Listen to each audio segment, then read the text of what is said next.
কিন্তু বাস্তবিক অর্থে আওয়ামী লীগের কার্যক্রম নিষিদ্ধটা উজ্জ্ব হবে এই ধরনের কোনো সম্ভাবনা আমি দেখতে পাচ্ছি না।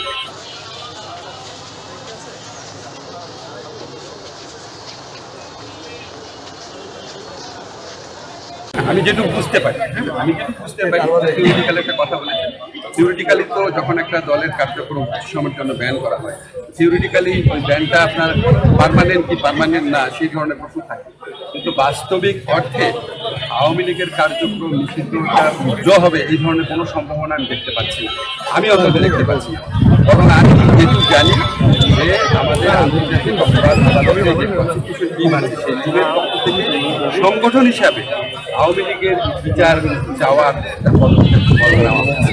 কাজেই নির্বাচনের আগে দূরের কথা, ভবিষ্যতে আমি আমার থেকে যেহেতু বুঝি আর কি, আমার ধারণা আওয়ামী লীগের কার্যক্রম এটা আপনার যে নিষিদ্ধ হয়েছে এটা উজ্জ্বল হওয়ার সম্ভাবনা নাই বাস্তব।